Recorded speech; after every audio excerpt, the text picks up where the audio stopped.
Bonsoir. Bonsoir. Est-ce qu'on peut éteindre... Ouais, super, merci. Donc, bonsoir et bienvenue à tous à l'événement Bistro Brain Neurosciences et données massives. Je me présente, je m'appelle Cécile Duval, puis j'ai la chance d'être votre animatrice ce soir pour l'événement. Alors, il y en a probablement qui viennent ici pour la première fois. Bienvenue à vous. Bistro Brain, c'est quoi? C'est un organisme à but non lucratif qui existe depuis 2017. Puis le but, c'est simplement de diffuser la science à travers le plaisir par le biais d'événements comme ce soir, puis à travers tout le Québec. Donc, au programme, ce soir, on va avoir 4 présentations de 12 minutes avec 5 minutes de questions après chaque présentation. Donc, ce sera l'occasion parfaite pour poser vos questions avec des personnes qui s'y connaissent bien sur ce dont elles parlent. Puis, on va faire une petite pause aussi de 10 minutes au milieu de la soirée pour permettre à tous de se désaltérer. Restez attentifs tout au long de la soirée. Il va y avoir un quiz à la fin avec des prix à gagner. Donc, ça vaut la peine d'écouter ça avec attention. Je vais aussi commencer par remercier nos commanditaires pour cette soirée. Donc, on a le Centre de recherche en données massives de l'Université Laval et Cerveau-Lel, l'association étudiante du Centre de recherche Cerveau. Et donc, avant de débuter les présentations, je vais laisser le micro à Corentin Soubéran, le président de Cerveau-Lel. Corentin, c'est à toi.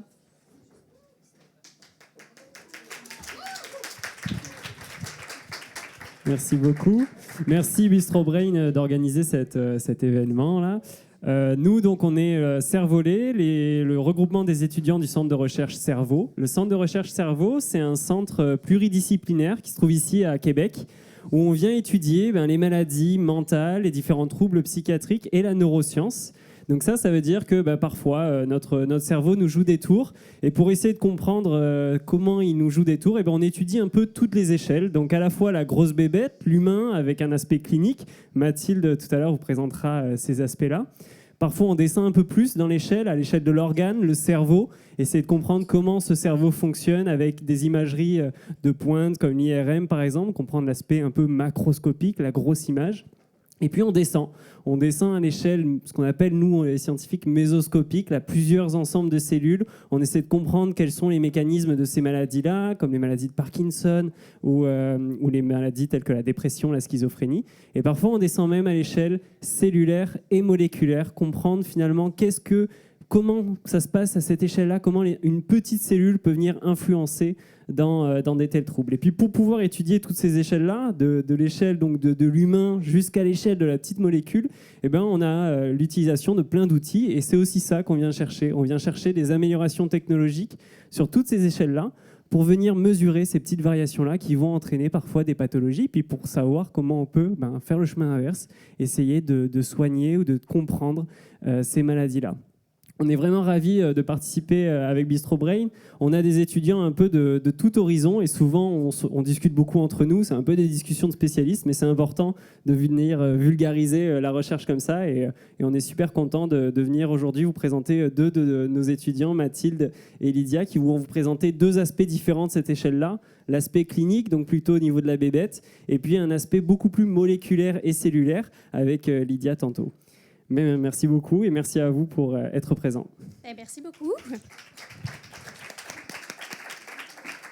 Puis nous aussi, on est très contents de vous avoir avec nous ce soir. Donc, le plaisir est partagé. Mais avant de parler neuro, on va plus parler données massives. Puis là encore, vous allez voir que ça peut être très varié comme sujet. J'ai dû appuyer sur le mauvais bouton. Si tu peux remettre... excusez-moi. Puis, la première personne qui va présenter, c'est Yassine Nouri.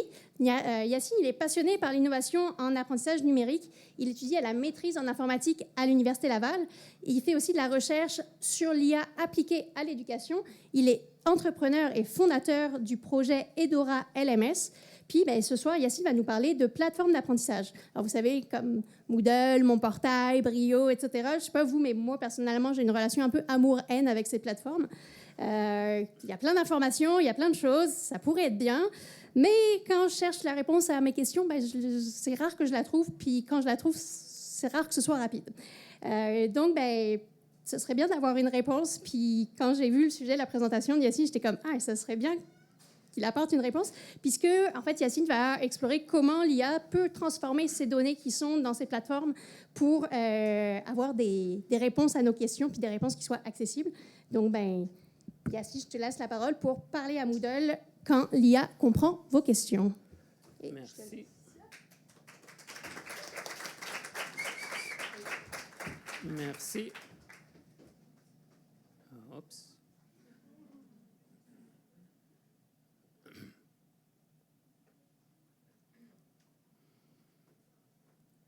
Parfait. Bonjour, bonsoir tout le monde. Avant de commencer, j'ai besoin de 3 prénoms, s'il vous plaît. 2 hommes et une femme. 3 prénoms, 2 hommes et une femme. Mathilde. Merci Mathilde pour le courage. Alex, un deuxième homme. Louis.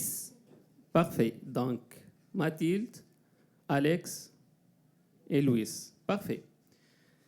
Imaginons maintenant notre cher professeur Alex qui consulte sa plateforme d'apprentissage en ligne et veut tout simplement, donc, comme la majorité des enseignants, surtout après le Covid, il a plusieurs étudiants, des centaines d'étudiants, plusieurs cours et énormément de données.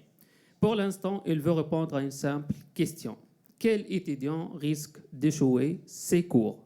Et pour répondre à cette simple question, il doit contacter le service informatique de l'université.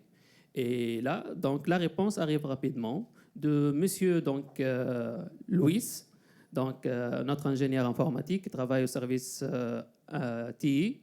Donc, oui, donc, on peut vous aider. Pouvez-vous, s'il vous plaît, créer un ticket? On est agile, donc il faut respecter le procédure, n'est-ce pas? Donc, voilà, l'enseignant a créé le ticket. Et d'autre part, donc, Louis, donc, il a reçu donc, la demande. Mais il a d'autres tâches, il a d'autres tâches et d'autres tickets donc, à traiter. Donc, ce sont des tâches plus prioritaires. Quelques jours plus tard, vendredi midi, donc, enfin, il est libre pour traiter la demande de notre cher professeur Alex. Mais là, il reçoit une invitation urgente de sa managère Mathilde. Donc, voilà, donc ils ont une réunion très urgente vendredi après-midi. Tic-toc, tic-toc. La réunion se termine, mais c'est l'heure de quitter le bureau. Et Louis déjà commence une semaine de vacances. Voilà. 8 à 10 jours plus tard, notre cher professeur, donc Alex, enfin reçoit la réponse. Mais c'est la semaine des examens. Et c'est trop tard de prendre des actions.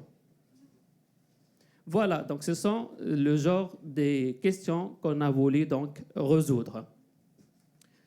Donc, si on pouvait tout simplement parler nous-mêmes sans intervention et sans dépendance à d'autres personnes, parler directement à nos plateformes d'apprentissage, ou ce qu'on appelle des LMS, Learning Management System, ou en particulier parler à Moodle.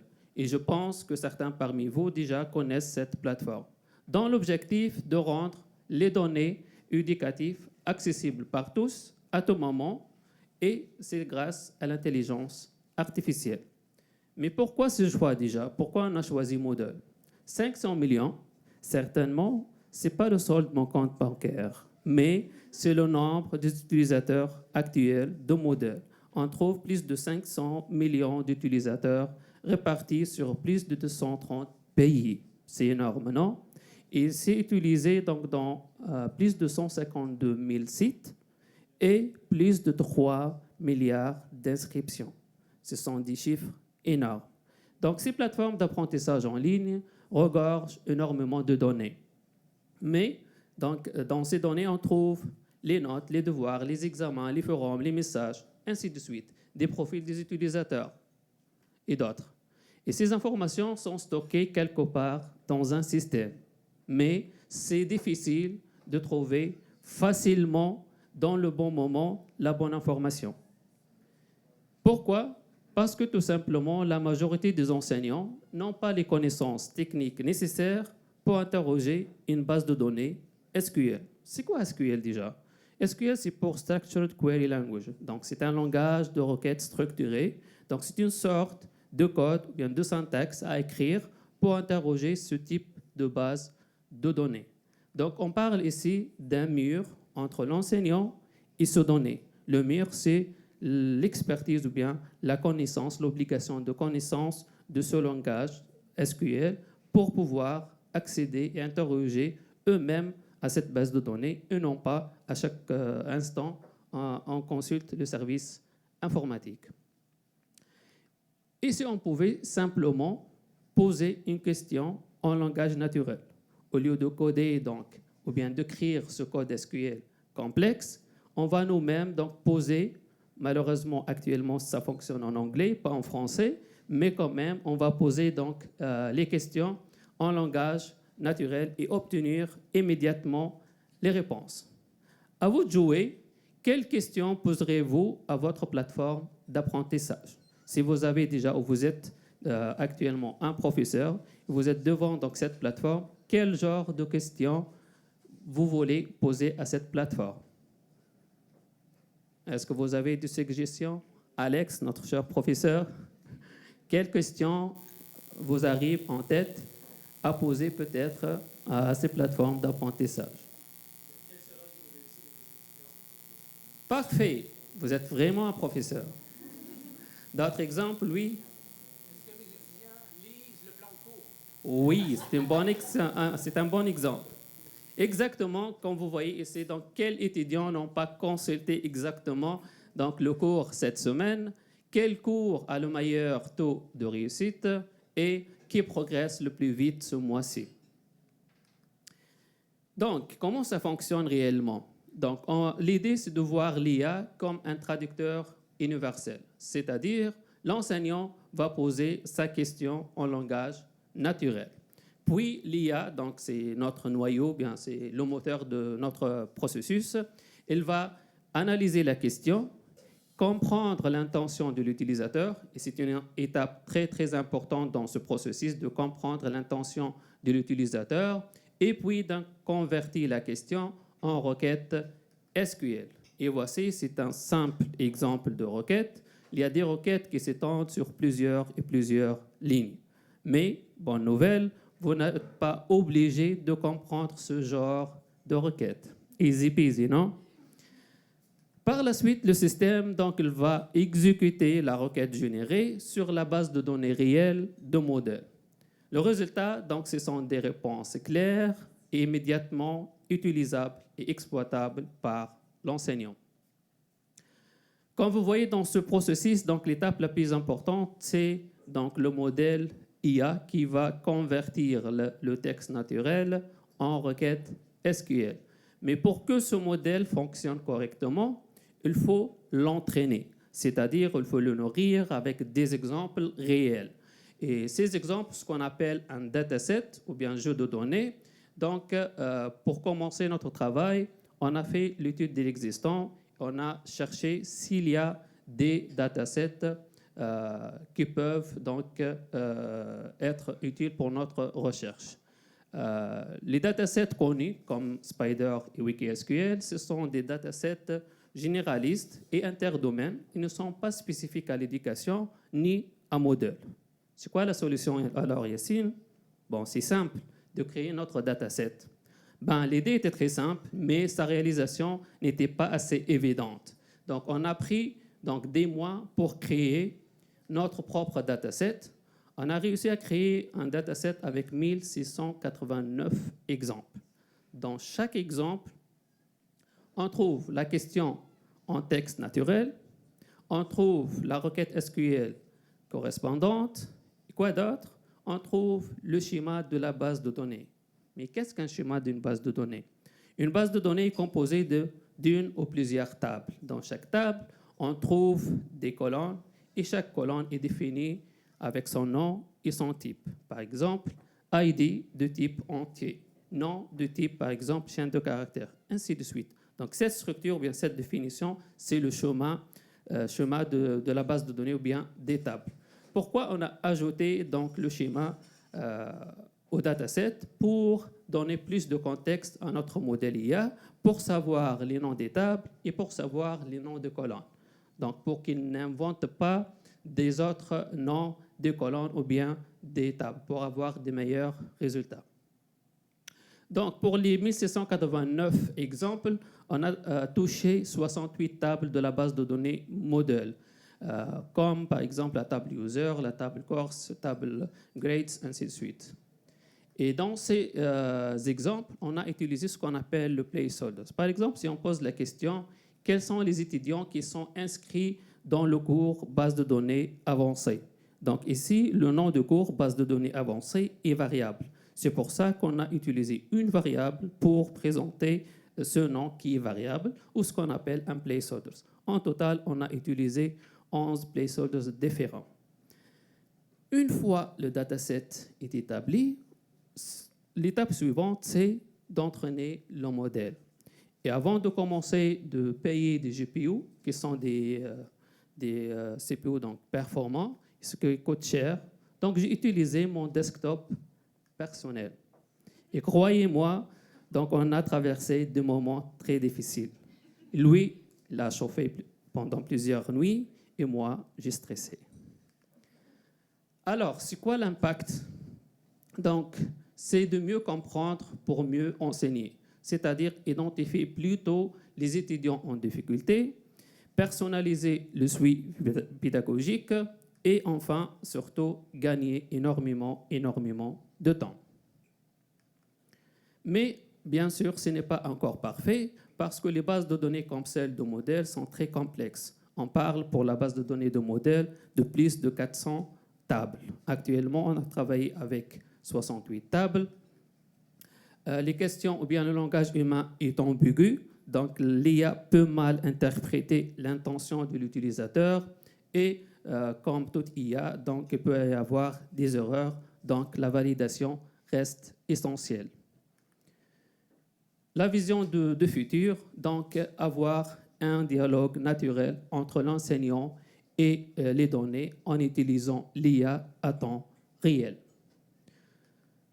Finalement, ce projet n'est pas justement un outil technique, c'est une mission de rendre l'accès ou bien les données utilisables par l'enseignant pour pouvoir aider les étudiants. Merci pour votre attention.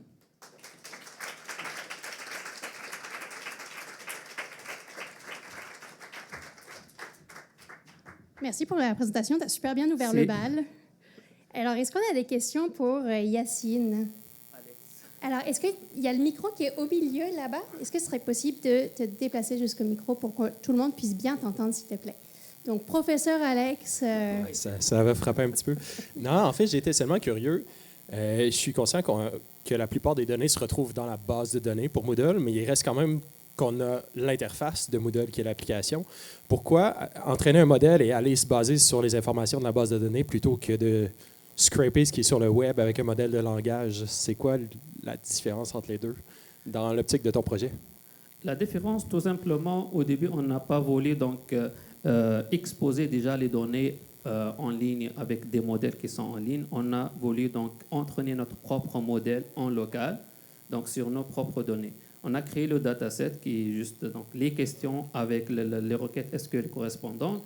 Et par la suite, une fois le modèle a généré la requête SQL, parce que ça sera en temps réel, comme on utilise le ChatGPT actuellement, donc l'utilisateur va taper la question et le modèle va générer donc, la requête en background.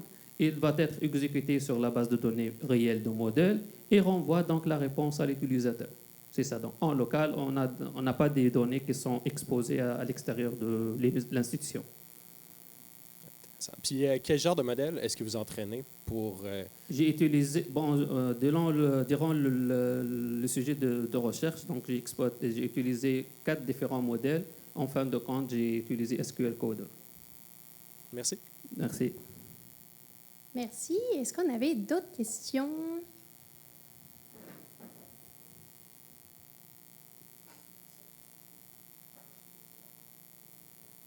Oui. Attends, je vais passer. J'ai besoin de courir. La gestionnaire Mathilde. Super présentation. Une petite question. J'ai bien compris que tu avais entraîné ton propre modèle.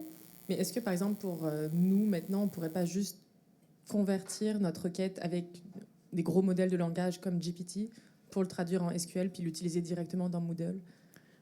J'ai utilisé SQL Coder parce qu'elle est déjà pré-entraînée sur tout ce qui est SQL, les requêtes SQL. Donc, les autres modèles comme GPT sont plus générales. Donc, SQL, il était déjà entraîné sur les requêtes SQL. Donc, le résultat, ça sera meilleur. C'est pour ça qu'on a utilisé SQL Code. OK. Puis vous avez comparé les résultats, puis vous avez vu que c'était vraiment meilleur avec... Oui, j'ai utilisé le T5 au début, puis j'ai utilisé CodeLama, puis SQL Coder. Et SQL Coder, c'était le meilleur. OK, cool. Merci. Je crois qu'on a une autre question du je vais relancer professeur le Alex. Mais considérant qu'on a beaucoup d'autres sources d'informations sur Moodle, je veux dire, il y a des documents PDF, il y a des documents qui ont été déposés par les étudiants, leurs travaux, etc. Tout est stocké dans la base de données. Tout est stocké dans la base de données. Ouais. Mais restait-il, pourquoi pas utiliser une approche justement avec des LLM pour faire du Retrieval Augmented Gen sur ces données-là directement dans leurs différentes sources plutôt que d'aller les piger dans la base de données? Bon, c'est déjà le début de recherche. Donc, je viens de commencer pour moi, donc, parce que je vais continuer ça normalement avec le doctorat. Donc, je viens de découvrir déjà tout ce qui est IA, l'entraînement et tout. On a commencé avec ça et par la suite, bien sûr, il y aura des futurs travaux. Parfait. Merci. Merci.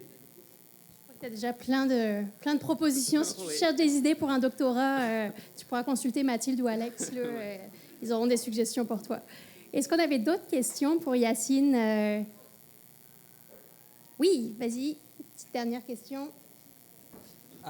Désolé si j'ai raté ça, mais je me demande pourquoi tu ne crées pas une interface utilisateur complexe pour ce type de requête. Pourquoi? Parce que les gens ne comprennent pas SQL. Pourquoi pas créer une interface utilisateur qui est facile à utiliser au lieu de c'est ce que j'ai fait déjà. C'est une interface. Okay. L'output, c'est une interface normale avec une interface à taper la question. Il aura donc l'affichage de réponses sous forme de tableau ou bien de dashboard avec la possibilité de télécharger, par exemple, le tableau sous forme de PDF ou CSV, ainsi de suite. Oui, mais au fond, il faut toujours utiliser les requêtes en SQL que les gens ne comprennent pas. Alors, mais c'est en background. Donc, ils ne voient rien pour les requêtes. Ils voient juste la réponse sous forme de tableau ou bien de graphe. Je vois. Merci. Merci. Merci beaucoup. Mais merci pour ta présentation encore. Merci.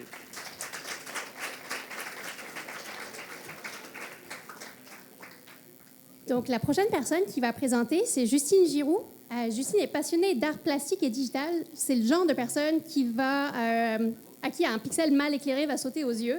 Elle est doctorante en intelligence artificielle au département de génie électrique et elle s'intéresse à ce que les modèles génératifs comprennent de la lumière, puis comment faire évoluer ces systèmes. Donc, Justine, je te propose de nous aider à faire la lumière sur l'IA et l'analyse d'éclairage. Merci. Alors, bonsoir tout le monde. Merci pour l'introduction. Je suis contente de vous parler d'un sujet qui me passionne, soit la génération d'images par l'intelligence artificielle, puis comment elle gère l'éclairage dedans les images qu'elle génère. J'espère que vous en sortirez plus informés sur comment les images sont générées, puis c'est pas le cas, au moins un peu diverti. Donc, je ne sais pas si ça vous arrive à vous, mais moi, des fois, ma mère, elle me texte, puis elle me dit « Justine, t'as 28 ans, c'est quand tu vas avoir un chum. » Puis là, des fois, pour qu'elle arrête de gosser, je suis obligée de lui mentir, puis je suis obligée d'aller sur mon modèle d'intelligence artificielle préféré pour générer une image pour être vraiment convaincante. Puis là, elle me répond, puis elle me dit « Justine, je sais que tu me mens. » Puis là, elle me dit « Regarde bien, ils se tiennent la main, mais leurs ongles ne se tiennent pas la main. » Puis comme clairement qu'il se passe quelque chose au niveau des pieds parce que ça n'a pas de l'air correct, là. Alors là, je suis gênée parce que je me suis fait pogner. Puis là, je me dis, comment est-ce que c'est possible qu'un modèle d'intelligence artificielle qui est en train de révolutionner le monde est même pas capable de mentir à ma mère comme il faut? Puis en fait, les artistes, ils ont compris la lumière il y a des milliers d'années. Alors pourquoi l'IA ne l'a pas compris? Puis il y a même des experts qui disent que les hommes préhistoriques utilisaient la forme 3D dedans les roches pour venir donner de l'ombrage à leurs œuvres. Bon, je ne sais pas si je le vois, mais je les crois, c'est eux les experts là-dessus. Alors, comment est-ce qu'on peut réconcilier le fait, quand on voit un échec monumental de même, que, en fait, l'IA va révolutionner le monde? Et là, on peut se demander, est-ce que l'IA comprend la lumière réellement au moins mieux que ma mère, qui est assise dans la salle en passant? Et donc, pour faire ça, ben, on va se poser peut-être des questions aussi, disons, vous pouvez me demander, en fait, Justine, tu veux régler la lumière, mais vraiment, tu peux-tu régler les gens avec 20 doigts en premier, tu sais? Puis, je suis d'accord avec vous là-dessus, mais ça, c'est la job de d'autres scientifiques. Moi, je me concentre sur la lumière, puis j'espère que je vais vous convaincre pourquoi c'est aussi important. Je ne sais pas s'il y a des gens ici qui ont déjà écouté Ugly Betty. En tout cas, moi, j'aime beaucoup l'émission, mais sincèrement, leur scène avec des green screen, l'éclairage est absolument criminel. En fait, on le voit très bien que les acteurs ne sont pas dedans l'arrière-plan qui essaye de suggérer parce qu'ils ne sont pas éclairés de la même manière. Puis ça saute aux yeux parce que le cerveau humain est en fait vraiment sensible à la cohérence de l'éclairage. Un autre exemple pour vous convaincre, il y a cette image-là qui rend les gens un peu mal à l'aise. Puis c'est parce que les petits pois sont éclairés, bien, aussi parce que la bouffe n'a pas de l'air bonne, mais aussi parce que les petits pois sont éclairés à 180 degrés opposés au reste de la nourriture. Donc, juste pour des raisons esthétiques, c'est important que l'éclairage soit cohérent dans les images. Mais aussi, je pense que c'est important que l'éclairage soit physiquement juste. Et je vais vous expliquer pourquoi. Parce que maintenant, ce n'est plus juste des modèles de génération d'images. Ils les utilisent pour générer des vidéos. Puis comme on peut voir ici, bien, les ombres ne sont pas vraiment cohérentes. Puis ça ne s'arrête pas là parce que maintenant, ils génèrent des environnements 3D. Parce que tu peux te promener dedans avec les clés de ton clavier, là, comme un jeu vidéo.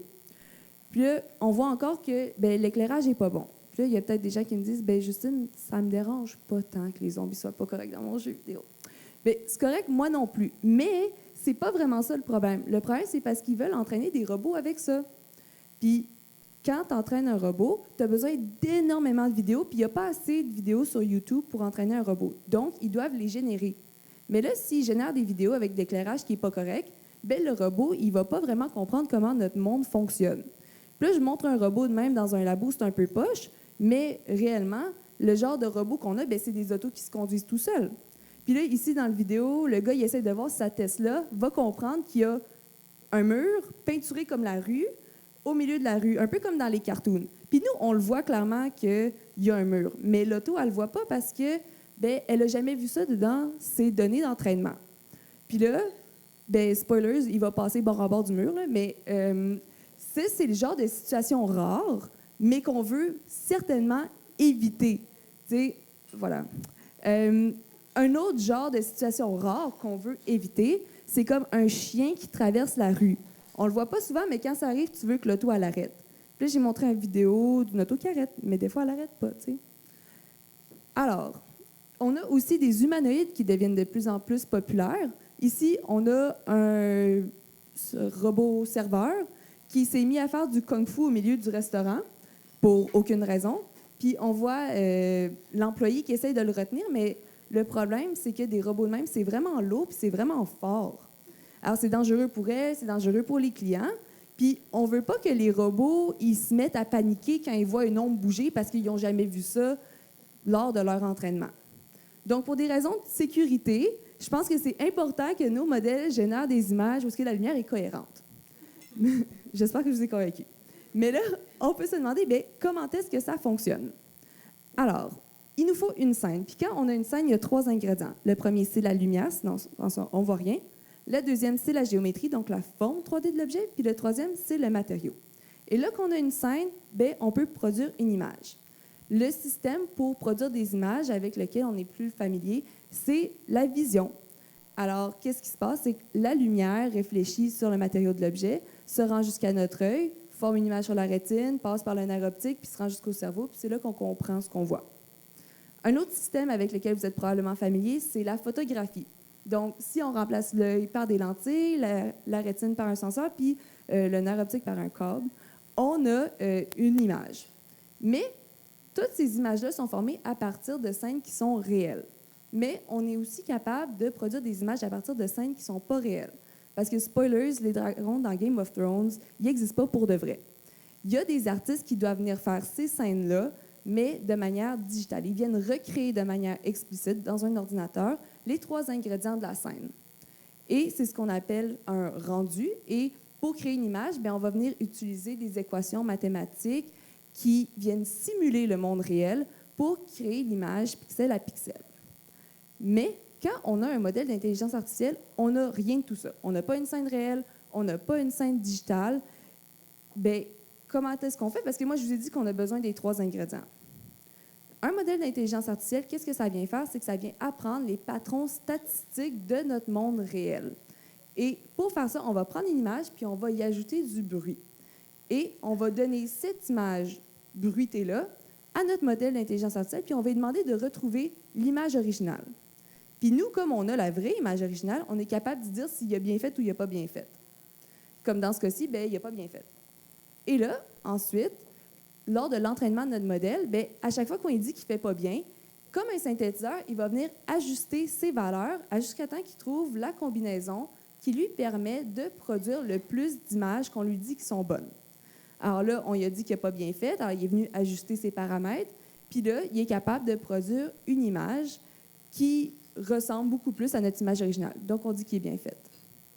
Puis, le modèle est capable de partir du bruit puis de créer une image qui a de l'air réelle parce qu'on lui a montré tellement d'images de notre monde réel qu'il a compris les patrons statistiques puis les relations entre les objets dans notre monde réel. Mais le problème, c'est que comme c'est juste un synthétiseur, c'est juste des valeurs, on ne retrouve pas nos équations physiques qui nous permettent de comprendre comment est-ce que la lumière fonctionne dans sa tête. Alors là, bien, qu'est-ce qu'on fait?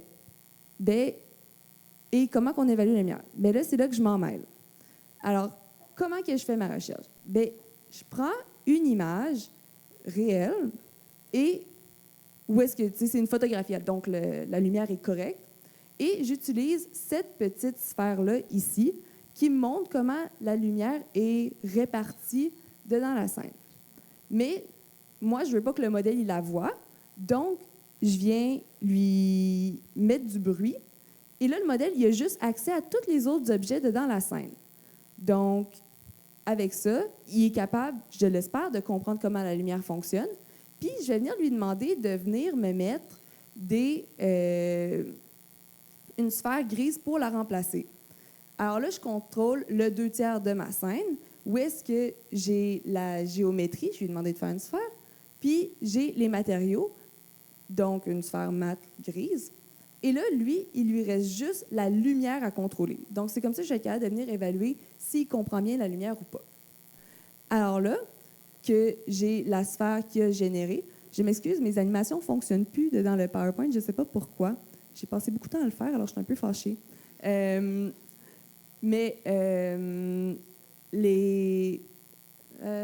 mais c'est que les animations ne jouent plus. C'est des vidéos, alors ils sont supposés jouer.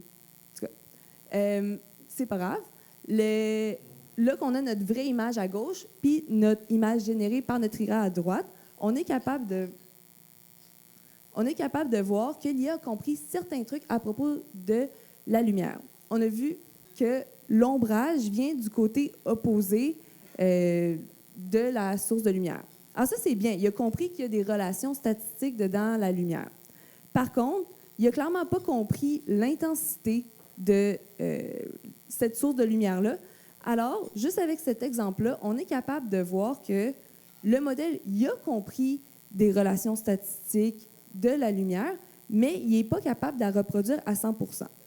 Mais là, comme je suis une bonne scientifique, je ne me base pas juste sur un exemple, je viens répéter ça pour que ça soit statistiquement significatif.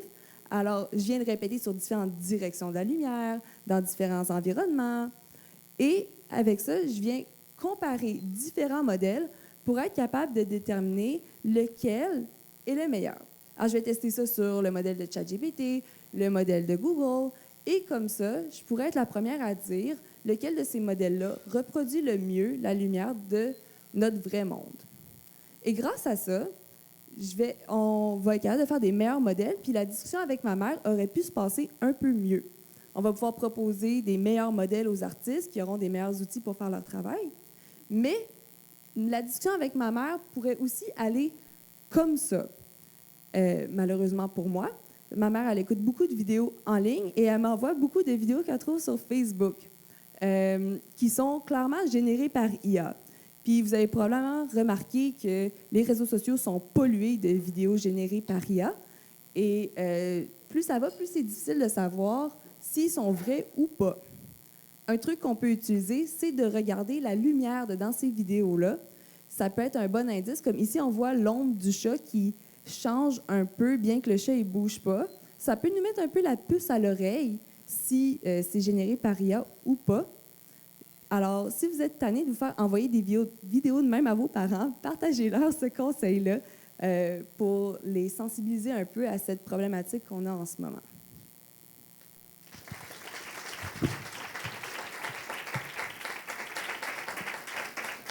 Merci. Et j'ai trouvé ça super intéressant parce que moi aussi, je suis tannée là, des vidéos de comme « Hey, regardez ça, c'est génial! » Puis t'es comme est-ce qu'on a des questions pour Justine? Si la question, c'est si j'ai un chum, la réponse, c'est non. Oui,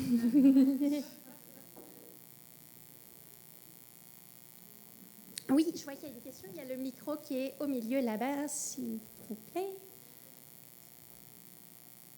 Oui, donc merci pour la présentation. Ma question, c'est, vous l'entraînez du coup, par exemple, l'exemple que vous avez montré, c'était avec la boule, pour savoir pour la lumière, etc. Mais comment savoir que l'IA, elle a compris que c'était une histoire d'ombre et que du coup, ou de lumière, et que du coup, sur d'autres exemples, elle va réussir à le faire, ou que par rapport au fait qu'elle ait compris juste dans cette condition-là, sur cette boule-là, ou dans cette localisation-là, en fait? C'est exactement pour ça que je le reproduis sur différentes directions de lumière pour la même scène, puis aussi différents environnements. Parce que ça se pourrait que le modèle, il mette tout le temps la lumière comme ça. Alors, si je lui donne une image où est-ce que, en fait, c'est la même scène, mais la lumière était comme ça, puis qu'elle me met encore de la lumière de même, bien, je vais savoir que le modèle, il sait juste mettre de la lumière comme ça. Ça répond-tu à la question? Oui, merci. Merci. Est-ce qu'on avait d'autres questions? Oui. C'est une petite question. Quand on entraîne un modèle d'intelligence artificielle, on a notre input, notre output. Dans ce cas-là, c'est ton ground truth qui est ton image avec ta boule, ta sphère. Ma question, c'est est-ce que tu compares l'image entière en entièreté, input versus output généré, ou est-ce que tu compares comme les sphères et l'image pour rajouter un peu d'emphase sur la sphère? J'étais juste curieux. Dans le fond, moi, ce que je fais, c'est que comme l'image que je donne, c'est une vraie photo, puis je lui dis juste de venir recréer cette zone-là. Moi, je ne suis pas vraiment intéressée par qu'est-ce qu'il a fait avec le reste de la scène. En fait, il ne devrait pas y avoir touché s'il m'a écouté comme il faut, ce qui n'est pas toujours le cas. Mais moi, je viens ensuite retrouver la sphère, ma vraie sphère puis ma sphère générée. Puis, je viens utiliser des modèles analytiques pour fitter puis retrouver les paramètres de comment elle est éclairée, mais avec un modèle analytique. Alors, ensuite, je suis capable de retrouver vraiment la direction de la lumière, l'intensité, l'albédo, tous ces différents paramètres-là. C'est vraiment sphère à sphère que tu compares. Oui, je compare sphère à sphère. Mais l'information lumineuse est quand même dans le reste de la pièce, fait que je me demande... Mais elle n'est pas supposée y avoir touché. Okay. Moi, je capture vraiment à cet endroit-là dans la sphère, dans la scène, sur ma sphère. Puis, le modèle ne devrait pas toucher aux autres objets parce qu'eux, ils sont éclairés de la bonne manière. Mais s'il le fait, moi, je ne les modélise pas. Moi, je me concentre juste sur la sphère parce que modéliser ces objets-là, on n'a pas de modèle analytique pour le faire. Parfait. Merci. Ouais. Allô? Allô? Tu parlais d'un enjeu de sécurité potentiel à ne pas bien comprendre la lumière. Est-ce que ça se pourrait qu'il y ait un enjeu de sécurité potentielle à trop bien la comprendre aussi? Dans le sens que ça pourrait permettre aux gens de plus facilement créer de la désinformation, des trucs comme ça? Bien, ça dépend comment tu le vois, tu sais. Parce que plus ça fonctionne bien, mieux c'est, mais plus c'est dangereux aussi. Puis si ça fonctionne pas bien, c'est dangereux, mais c'est peut-être mieux pour nous aussi, tu sais. Ça dépend comment tu te sens politiquement à propos de ça. Dans les deux cas, on est dans la merde. Je veux dire, ma job, c'est de prédire la lumière, pas de prédire le futur. Donc, je peux pas dire, mais... Fair enough. Merci. Ouais. On avait encore le temps pour une petite question si jamais il y en a d'autres. Hop, on va faire comme tout à l'heure. Je vais passer. Hello, merci beaucoup.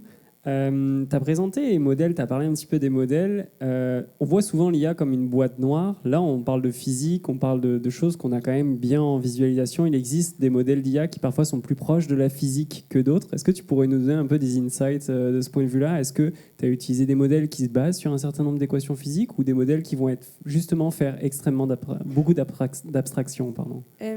Tous les modèles qui génèrent des images fonctionnent pas mal de la même manière. Il n'y en a pas qui se basent sur des vraies équations physiques. C'est juste, regarde des images, regarde une quantité absurde d'images, puis leur job, c'est d'enlever du bruit.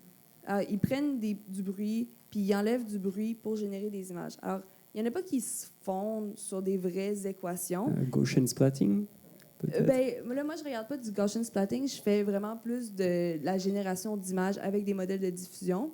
Parce que du Gaussian splatting, c'est pour faire de la reconstruction 3D de scène. Alors, oui, dans un sens, c'est comme des vues nouvelles d'une scène, mais c'est pas pour de la génération d'images dans le même sens que moi, je traite. Mais, alors, les modèles que j'utilise ne se basent pas sur des équations physiques, et ils partent de la physique dans le sens qu'ils ont été conceptualisés par des physiciens. Si tu le retournes, puis tu peux le retourner jusqu'à Newton si tu as envie, mais tu sais, ils se basent pas, on leur a pas dit comme, regarde, F est égal à MA, c'est comme ça que ça se passe. On fait juste espérer qu'ils apprennent la physique de notre monde, juste avoir assez d'exemples. Un peu comme un enfant, tu sais. Tu n'as pas besoin d'asseoir ton enfant pour lui dire F est égal à MA pour qu'il comprenne qu'il va tomber, tu sais.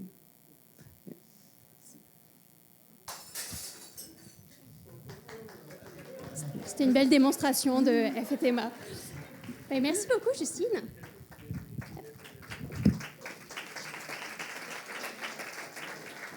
Donc, on est déjà à la moitié de la soirée. Ça va être le moment pour une pause. Ça va être le moment parfait pour aller vous désaltérer, pour aller à la salle de bain, etc. On va reprendre dans 10 minutes. Donc, pour la deuxième partie de la soirée, on a le plaisir d'avoir Mathilde Josserand, qui est postdoctorante en psychologie cognitive à l'Université Laval. Son parcours, avant de venir à Québec, son parcours l'a amené à travailler entre le Québec, la France, le Rwanda et la République démocratique du Congo. Elle s'intéresse à la résilience, l'éducation et la cognition. Mais ce qui est quand même intéressant, c'est qu'elle avait commencé sa carrière en s'intéressant aux couleurs.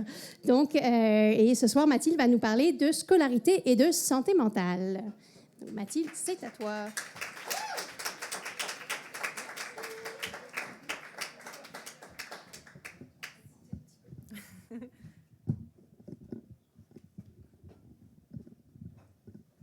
Parfait, merci.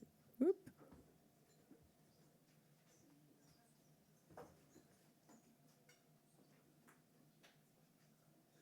Je pense que...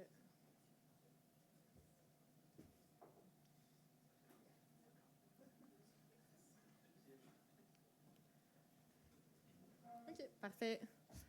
Bonjour à tous. Alors moi, ce soir, je vais vous parler un petit peu d'école puis de santé mentale. Alors juste une petite question pour commencer à main levée. Pour qui d'entre vous, l'école, ça a déjà été une source de stress, d'anxiété? Ouais. Bon, moi aussi, j'aurais sûrement levé la main. Puis en fait, ce soir, je suis là pour vous dire un peu le contraire. C'est que l'école, ça a peut-être plutôt protégé votre santé mentale, en fait. Donc l'école, de base, ça a été construit surtout pour transmettre des connaissances, pour se former, pour se préparer à un métier, etc. Mais pas forcément pour rendre les gens heureux. Donc, il y a des chercheurs qui se sont posé la question depuis des années, genre, est-ce que les gens qui vont à l'école, ils sont plus heureux? Est-ce qu'ils ont moins de problèmes de santé mentale? Puis la réponse dans la littérature scientifique, elle est assez claire, c'est oui. Plus on va à l'école, puis moins on a de dépression, moins on a d'anxiété. Donc, on pourrait se dire, là, super, le problème réglé, on peut rentrer chez soi, mais il y a quand même un gros hic. Et le hic, c'est que quasiment toute cette recherche, elle a été faite dans le pays comme le nôtre.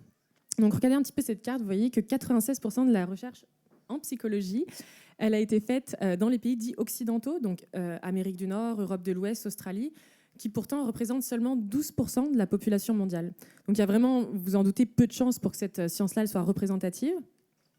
Et en fait, en psychologie, on parle souvent du biais weird en bon français. Ça, c'est l'aveu collectif de la discipline qu'en fait, la science qu'on fait, elle est bizarre parce qu'elle représente une frange très, très spécifique de l'humanité. Et cette frange-là de l'humanité, elle vient de pays qui sont occidentaux, éduqués, industrialisés, riches et démocratiques. Et puis moi, je pense qu'on pourrait même rajouter une lettre à tout ça, ça serait la lettre P. Parce que aussi, la science, elle vient de pays qui sont en paix. Et nous, surtout en paix sur le propre territoire. Donc, par exemple, si je vous montre une carte de tous les conflits qui étaient en cours au cours de l'année 2024, on obtiendrait ça.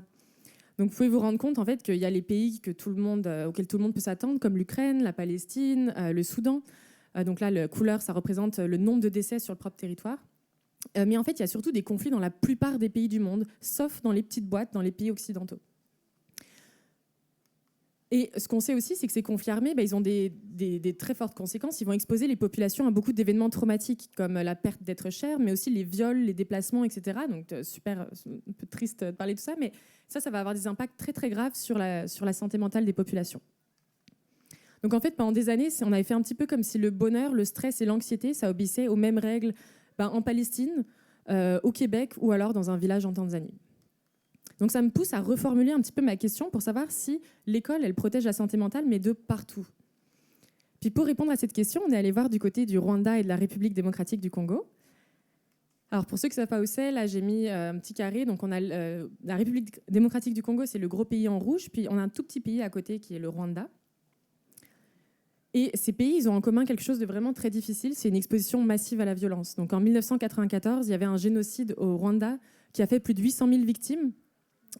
En seulement 100 jours, donc quasiment 65% de la population Tutsi qui était visée par le génocide. Depuis cette date-là, le pays connaît quand même une phase de relative stabilité avec une très bonne expansion économique, mais la population de plus de 30 ans, elle reste encore vraiment traumatisée par ces événements qui étaient vraiment d'une violence inouïe. Puis en République démocratique du Congo, il y a des conflits armés qui sont récurrents depuis quasiment plus de 30 ans, qui exposent de manière chronique les populations civiles. Puis je ne sais pas s'il y en a quelques-uns d'entre vous qui ont écouté l'actualité, mais il y a même une intensification des combats l'année dernière, en janvier 2025. Donc tout ça pour dire que dans ces pays, il y a vraiment une exposition aux événements traumatiques qui est extrêmement forte. Et il y a 10 ans, ma superviseure Isabelle Blanchette a voulu comprendre un petit peu mieux c'était quoi la santé mentale et cognitive de ces populations-là. Donc elle a passé 10 ans à construire une grosse équipe de recherche dans laquelle il y a des chercheurs rwandais, des chercheurs congolais, et dans lequel il y a eu des grandes études épidémiologiques. Par exemple, 4800 participants ont été testés dans l'est de la République démocratique du Congo, puis au Rwanda. Et à chaque fois, c'était des entretiens individuels avec un assistant de recherche, puis un participant, dans lequel il y a des questions qui leur étaient posées sur leur niveau de scolarisation, leurs symptômes de dépression, etc., etc. Donc moi, il y a 2 ans, c'est moi qui suis allée rejoindre cette équipe au Québec, depuis la France, en faisant un petit arrêt de 2 mois à Kigali, la capitale du Rwanda. Et puis c'est à ce moment-là que j'ai découvert que ces pays-là, ce n'est pas seulement une histoire de violence collective, mais il y a aussi plein d'autres choses. Par exemple, Kigali, c'est une ville qui est extrêmement propre, ordonnée et puis moderne sur beaucoup d'aspects. On a aussi les paysages du Rwanda qui sont d'une magnifique beauté. On a des collaborateurs qui sont vraiment engagés, vibrants, passionnés par la science. Et finalement, pour moi, le paroxysme de la violence au cours de ces 2 mois de voyage, c'était le moment, attention aux âmes sensibles, où j'ai découvert un énorme scorpion sous ma chaussure. Puis, si je vous dis tout ça, c'est pas juste pour saucer le Rwanda, c'est vraiment parce que je vais vous parler de trauma puis de violence, mais ces pays-là, ils ne se résument pas seulement à ces 2 caractéristiques-là. Donc c'est bien beau tout ça, mais qu'est-ce qu'on a trouvé au final dans ces pays? Alors la première chose qu'on a trouvée, c'est des taux extrêmement hauts et alarmants de problèmes de santé mentale. Donc par exemple, dans l'est de la République démocratique du Congo, on pense que quasiment 40% de la population a des troubles de stress post-traumatique. Et pour vous donner un petit ordre d'idée, au Québec, ça serait de l'ordre de 3 à 7%. Donc on est vraiment sur des taux dramatiquement hauts.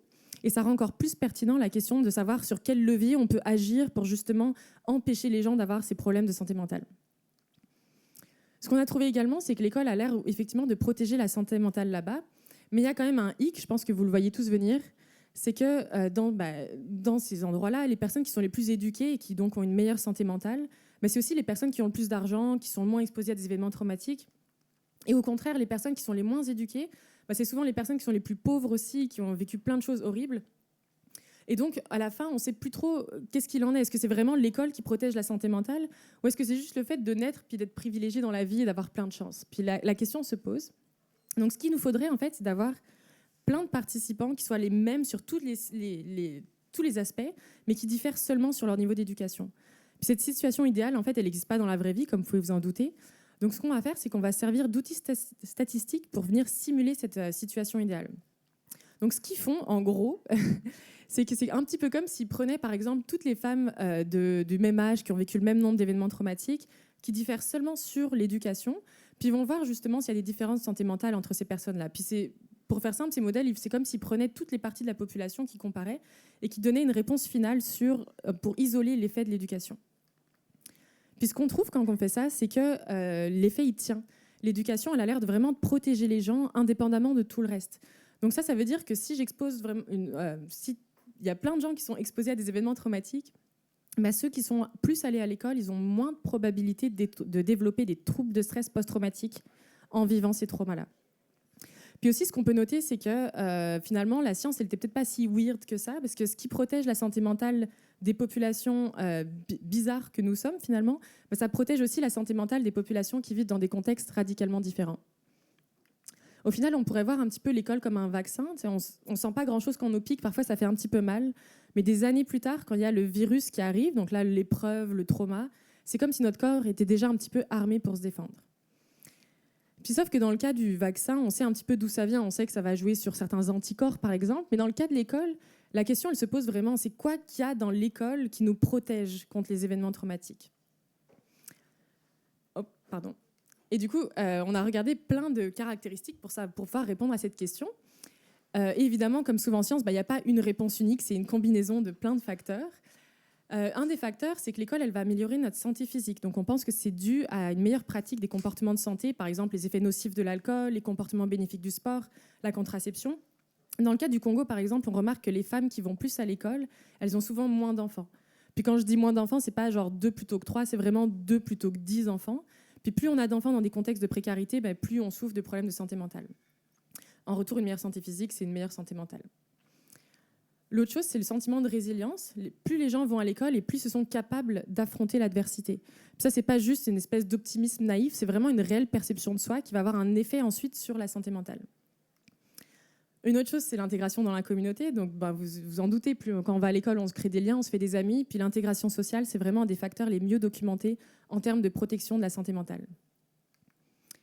Puis enfin, un dernier truc, c'est le fonctionnement cognitif, quelque chose qui intéresse particulièrement les gens de mon équipe, et particulièrement la mémoire de travail. C'est cette capacité qu'on a de retenir puis de manipuler des informations. Alors pour vous montrer un petit peu qu'est-ce que c'est que la mémoire de travail, je peux vous faire un petit exercice. Je vais vous demander de vous rappeler d'une suite de chiffres puis de me la répéter en sens inverse. Par exemple, si je vous dis 4, 1, vous allez me dire 1, 4. OK ? Sauf que moi, j'ai même moi-même oublié la suite de chiffres. OK. 3, 7, 2, 9, 4.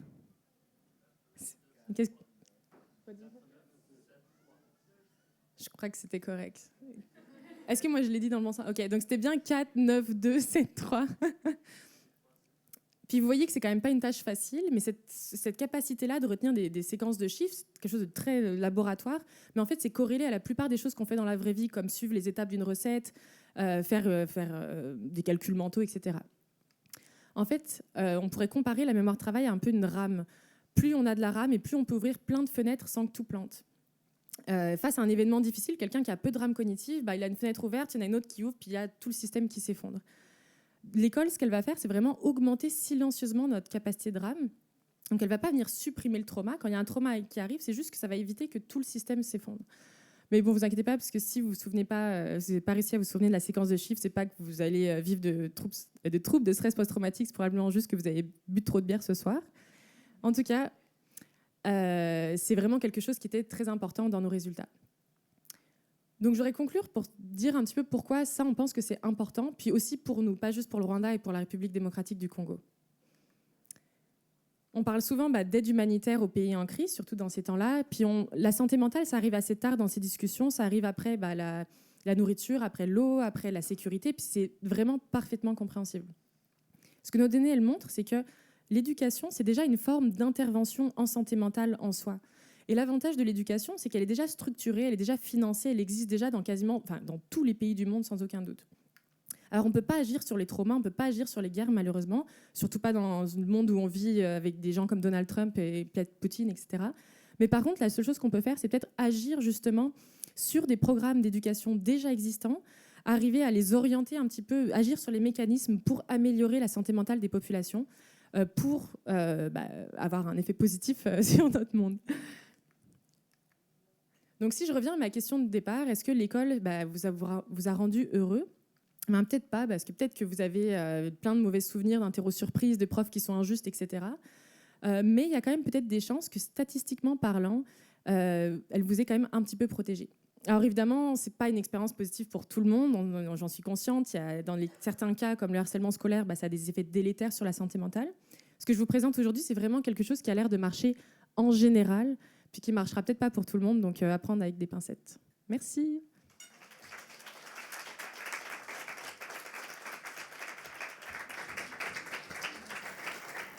Merci beaucoup pour ta présentation. Je trouve ça super intéressant.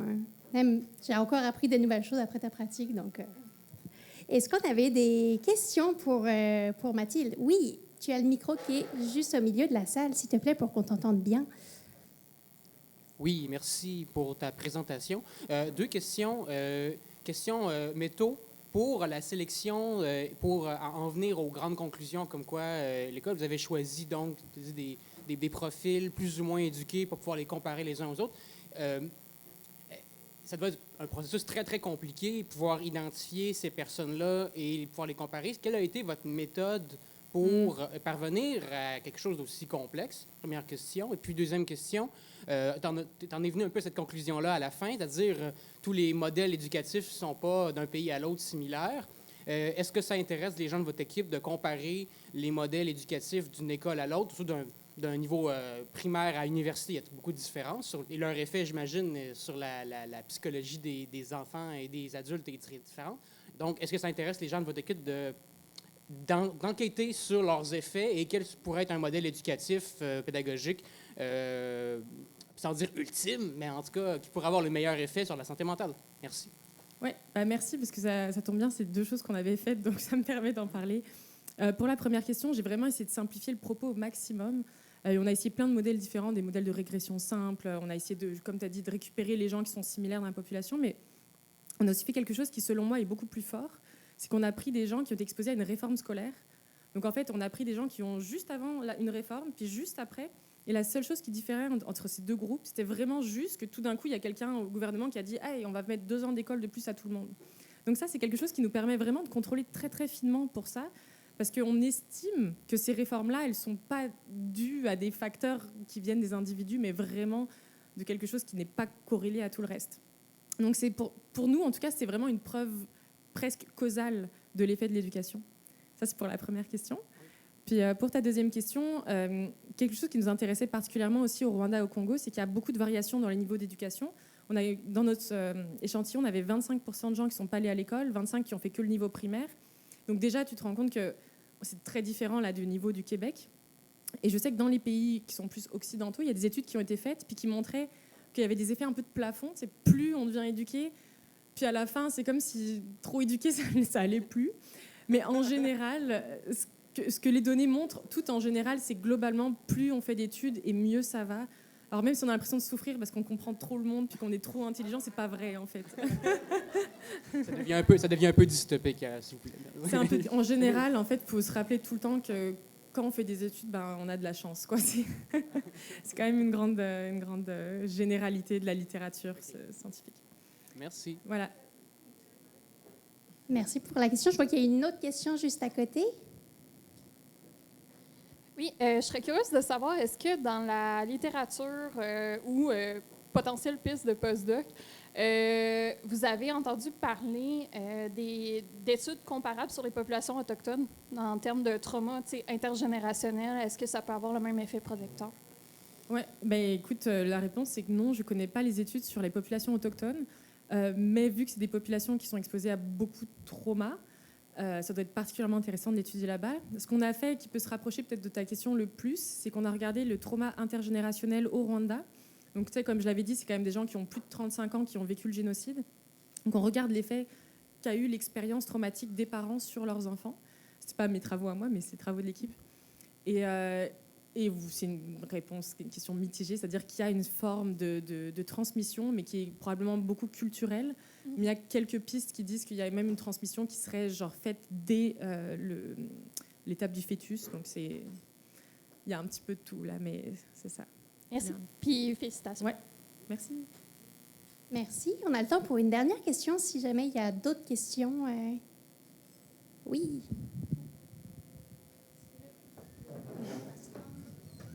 Merci.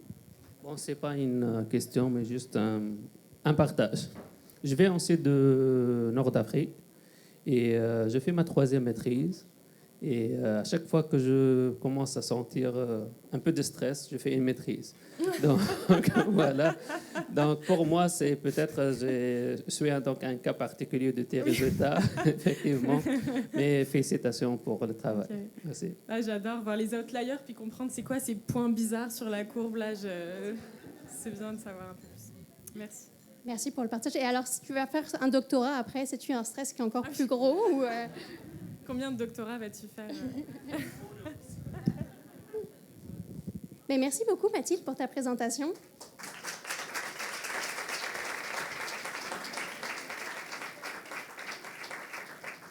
Et donc, ça nous amène à la dernière présentation des jeux de la soirée. C'est Lydia Saidi. Lydia est doctorante depuis longtemps. Elle écrit depuis trop longtemps. T'inquiète pas, Lydia, moi aussi, j'ai arrêté de compter les années. En neurosciences, son cerveau hyperactif brillerait de mille feux sous scanner. Elle est fascinée par cet organe, mais elle troque quand même volontiers la paillasse contre le sport sur son rare, trop rare probablement, temps libre, histoire de faire le plein de dopamine et de sérotonine. Justement, la dopamine et la sérotonine sont le cœur de sa présentation ce soir, puisqu'elle va nous parler de maladie de Parkinson et de ces traitements comme vous n'en avez jamais entendu parler avant, probablement. Donc, mission dopamine, quand les neurones à sérotonine passent à l'action. Je te laisse nous raconter ça.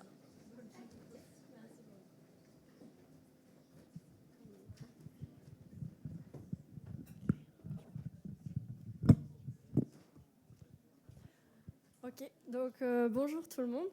Aujourd'hui, je vais vous raconter une petite histoire.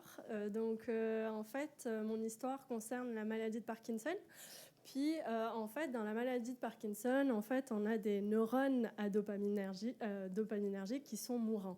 Puis, en fait, on va avoir l'intervention de neurones à sérotonine qui vont venir accomplir une mission. Et leur mission est de compenser, en fait, le manque à dopamine qu'on voit dans la maladie de Parkinson. Fait que tout d'abord, quelques petits mots. Donc, en fait, en général, on voit le cerveau un petit peu comme un ordinateur, avec des neurones qui transmettent des informations les uns aux autres. Mais moi, je le vois également comme une tour de Jenga. Donc, je pense que tout le monde a joué un petit peu au Jenga. Puis, en fait, un bloc, c'est un neurone. Puis, on enlève un bloc et puis on enlève un autre. Et la tour ne s'effondre pas, Donc, on voit que la neuroplasticité, en fait, rentre en jeu. Puis, la neuroplasticité, qu'est-ce que c'est finalement ? C'est finalement un moyen de compenser, Donc, en fait, on voit que les blocs restants sont suffisants pour compenser, en fait, le vide produit par les blocs qu'on a enlevés. Et donc, ça permet à ce que la tour reste stable et solide. Puis, en fait, dans la maladie de Parkinson, c'est exactement la même chose. Cependant, on peut voir que les symptômes, comme on peut le voir sur la vidéo, apparaissent qu'au bout de 10-15 ans, en fait. Et 10 à 15 ans après, on voit ces symptômes qui apparaissent. Puis ça, c'est dû au fait que les neurones à dopamine vont mourir. Et 50% de ces neurones à dopamine meurent pour que les symptômes qu'on voit dans la vidéo se produisent. Ces neurones à dopamine sont présents dans la substance noire qu'on peut voir ici. En fait, chez un patient atteint de la maladie de Parkinson, on peut voir que la région a complètement dégénéré. Donc, la substance noire qui est présente dans un cerveau normal va complètement disparaître chez un patient atteint de la maladie de Parkinson. Dans la salle, j'aimerais vous poser une petite question à main levée. Qui a une personne atteinte de la maladie de Parkinson dans son entourage? Ouais, ça fait quand même pas mal. Puis moi aussi, j'en ai pour ma part. Fait que, en réalité, la maladie de Parkinson, c'est quand même un défi pour nos aînés au Québec et même dans le monde entier. Il faut savoir qu'une personne sur 91 vivants actuellement ont été diagnostiqués avec la maladie de Parkinson. Donc, en fait, c'est un problème qui concerne vraiment tout le monde à l'heure actuelle. Okay, quels sont, selon vous, les principaux symptômes de la maladie de Parkinson? Donc, petit clin d'œil avec la vidéo qu'on a vue auparavant. Donc, est-ce que vous avez un petit peu... Ouais, les tremblements au repos. Donc, en général, c'est le symptôme le plus connu. Okay, tremblement qui se produit vraiment au repos. On a aussi une bradykinésie, donc en fait, qui s'explique par la lenteur à l'exercice du mouvement, une rigidité dans les muscles, une instabilité posturale qui entraîne en fait des pertes d'équilibre durant une marche. On a aussi un changement dans l'écriture et une perte de l'odorat. Donc, tous ces symptômes en soi représentent la maladie de Parkinson à l'heure actuelle. Pour quelles raisons, selon vous, en fait, nos usines de dopamine ferment-elles? Est-ce que vous avez des idées? Non? Pas d'idées? Ok. En général, en fait, elles ferment parce qu'on devient un peu trop âgé. Donc, on part en retraite, puis donc, on n'est plus trop capable de faire fonctionner nos usines à dopamine. Okay, donc, avec l'âge, en fait, la maladie de Parkinson apparaît. Mais il y a aussi un facteur génétique. Okay, on se rend compte qu'une mutation dans l'ADN peut entraîner l'apparition de la maladie de Parkinson. Ensuite, on a aussi l'environnement qui peut entraîner la fermeture de nos usines à dopamine. Puis, un des facteurs les plus connus actuellement, c'est les pesticides. Okay, chez les agriculteurs, en fait, les pesticides a été montré pour causer la maladie de Parkinson avec l'âge. À l'heure actuelle, on n'a pas de traitement qui soigne complètement la maladie de Parkinson. Okay, par contre, il est vrai qu'on ne peut pas changer notre ADN, il est vrai qu'on ne peut pas non plus s'empêcher de vieillir. Par contre, ce qu'on peut faire, c'est bien laver nos fruits et légumes. Okay, donc, c'est quand même quelque chose dans notre quotidien qu'on peut faire et qui peut justement empêcher l'apparition de la maladie de Parkinson avec l'âge. Okay, mais ce n'est pas quelque chose qui va être inévitable s'il est dans vos gènes ou si malheureusement on atteint un certain âge, etc. Donc, il y a des traitements qui permettent de soulager les symptômes qu'on connaît de la maladie de Parkinson. Et un qui est très efficace et qui est très connu, c'est la L-Dopa. Donc, la L-Dopa, qu'est-ce que c'est? La L-Dopa, c'est la molécule précurseur de la dopamine. Donc, notre patient va venir prendre la molécule qui va venir passer la circulation sanguine, aller jusqu'à notre cerveau, puis au niveau de notre cerveau, va être récupéré par les neurones à dopamine. Okay, puis ces neurones à dopamine, ils possèdent toute la mécanistique qui va permettre de transformer cette molécule précurseur en dopamine. Donc ça marche super bien, ok? Mais bien évidemment, ça, c'est quand on a des neurones à dopamine. Mais dans la maladie de Parkinson, on n'a pas des neurones à dopamine. Puis dans ce cas-là, c'est ok, mission dopamine. Donc, petit instant, ok.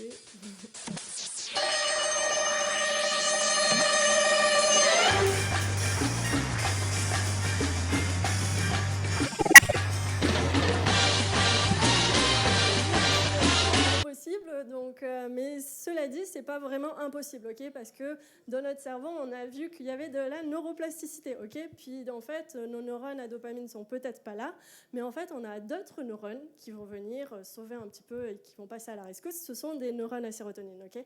Donc en fait, les neurones à sérotonine possèdent toute la mécanistique similaire aux neurones à dopamine qui permet en fait justement de prendre la L-Dopa et de la convertir en dopamine. Ainsi, ils vont pouvoir libérer la dopamine et donc permettre de compenser le manque de dopamine dans notre cerveau. Donc, mission accomplie pour nos neurones à sérotonine. Bravo, applaudissements. Là, on parle donc depuis tout à l'heure un petit peu de dopamine et de sérotonine. Puis finalement, qu'est-ce que c'est la dopamine et qu'est-ce que c'est la sérotonine? Donc en fait, ça, ce sont des molécules qui sont synthétisées par notre cerveau de manière naturelle. Puis elles ont complètement des fonctions totalement opposées. Okay, la dopamine, elle joue un rôle dans la motivation, le plaisir, le mouvement.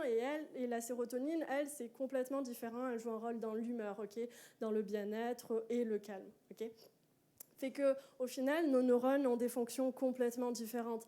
Donc la sérotonine, on lui rajoute un petit rôle là, en lui donnant de la L-Dopa et en lui permettant de convertir la L-Dopa en dopamine. Fait qu'à un moment donné, les neurones à sérotonine, là, elles disent « Oh, j'en peux plus », là, puis c'est un peu ce qui se passe. Donc au final, au début, tout marche bien, le médicament fonctionne super bien, mais bon, au bout de 10-15 ans, en fait, ces neurones qui sont venus sauver un petit peu dans la maladie de Parkinson, l'environnement un petit peu des neurones, en fait, elles se retrouvent un petit peu à saturation. Donc, en fait, nos neurones à sérotonine se retrouvent hyperactivés. Elles relâchent beaucoup trop de dopamine. Les neurones qui vont venir recevoir la dopamine vont être hyperactivés à leur tour. Et en fait, tout ça fonctionne plus bien. Et les patients commencent à développer des mouvements involontaires anormaux qu'on appelle dyskinésie. Donc, les patients se retrouvent à avoir des effets secondaires qui sont vraiment nocifs pour leur quotidien. Puis moi, en fait, dans mon projet, ce que j'ai voulu faire, c'est mettre un petit interrupteur, une petite switch au niveau de mes neurones à sérotonine et de leur dire, OK, maintenant, il faut que tu ralentisses un petit peu ta relâche de dopamine et être un peu moins activé pour activer un tout petit peu moins les neurones qui vont récupérer ton signal. Mais malheureusement, malheureusement non, mais on ne peut pas travailler sur des cerveaux humains, ok? Donc dans notre labo, on a des cerveaux humains, on a vraiment de la chance d'avoir des cerveaux humains, mais on a également des cerveaux de singes. Mais moi, je vais partir vraiment plus petit encore, je vais travailler avec des souris, ok? Donc au niveau des souris, on va faire la même chose, on va rendre mes souris Parkinson, on va leur donner le traitement, puis elles vont commencer à développer les mouvements involontaires anormaux dus au traitement. Et tout ça, c'est vraiment dû à nos neurones à sérotonine qui ont trop de fonctions à gérer en même temps. Puis, en fait, je vais leur mettre une switch pour finalement calmer un petit peu le jeu et leur dire « OK, on turn off pour l'instant et on voit ce que ça donne au niveau du comportement de la souris. » Donc, les souris sont censées être beaucoup moins dyskinétiques, donc avoir beaucoup moins d'effets secondaires dus au traitement. Fait que, écoutez, c'est un peu la science. Donc, moi, j'ai essayé une switch, ça n'a pas trop bien fonctionné. J'en ai essayé une autre, puis, ça n'a pas fonctionné non plus. Fait que c'est quand même difficile de trouver la bonne switch. Donc, là, j'ai d'autres idées pour de nouvelles switches qui vont être peut-être plus efficaces.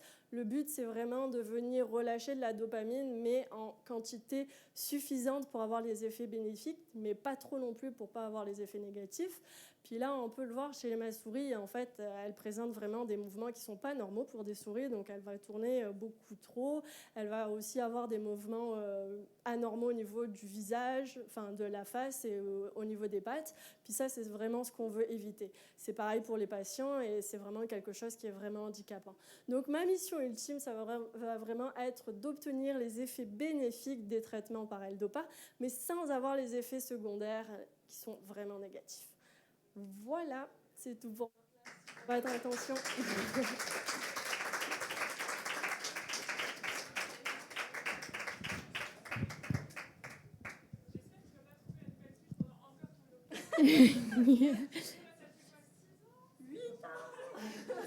Faut pas compter, c'est pas... Non, voilà. Alors, on va pas te demander depuis quand tu as commencé ton doctorat, mais est-ce qu'on a d'autres questions pour Lydia? Oui. Allô, merci pour ta présentation. J'aimerais bien en savoir un peu plus sur la nature de ta switch. Ouais. Initialement, je m'attendais à ce que ce soit de l'optogénétique, mais visiblement, il n'y a pas de fil dans le crâne de ta souris, donc c'est pas ça. C'est quoi l'approche? Donc, en fait, ma switch, c'est plus une modification génétique. Okay? Donc, en fait, je vais vraiment modifier l'ADN de ma cellule, puis voir en injectant un virus, en quelque sorte, qui ne va pas être néfaste pour la souris, mais qui va juste pas avoir les mêmes particularités qu'un virus d'infection.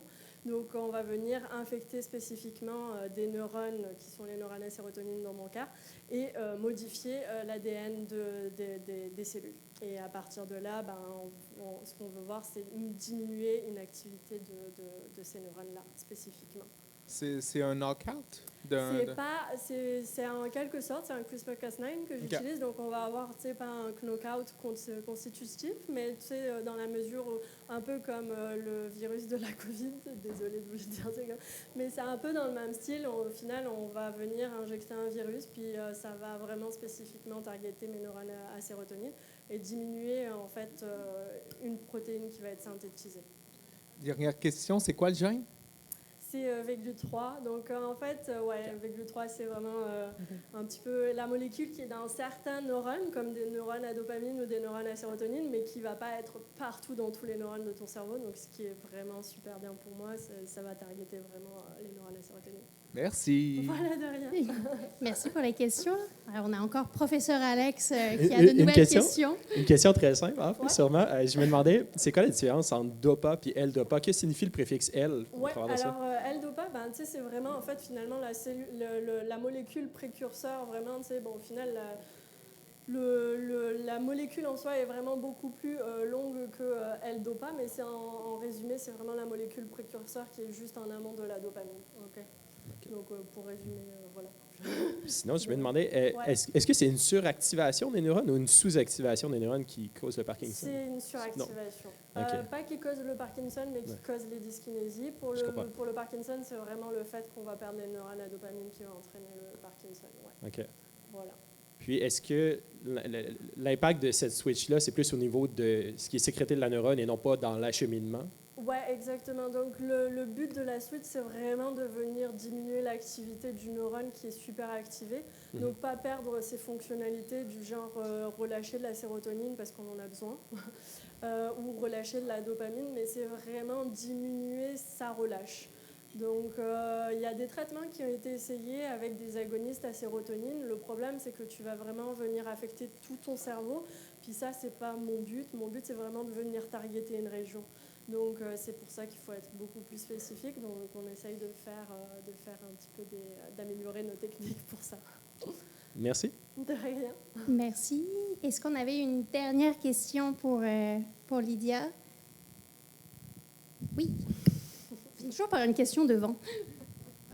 Merci beaucoup. Est-ce qu'il y a des différences entre l'action de DOPA entre chez souris et chez l'humain? Alors, c'est une très bonne question. Donc, oui, non, en fait, la réponse est non. On n'a pas de différence chez la souris et chez l'humain. Donc, c'est un peu l'avantage du modèle souris, c'est-à-dire que la circuiterie moteur est vraiment la même que chez l'humain.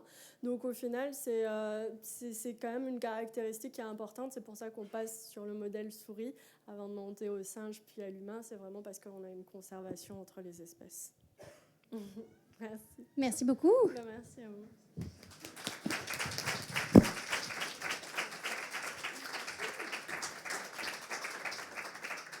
Et c'était déjà la dernière présentation, donc on arrive aux remerciements. Je vais prendre ma feuille parce que j'ai toujours peur d'oublier du monde. Donc, premièrement, merci à vous, le public, d'avoir été là ce soir.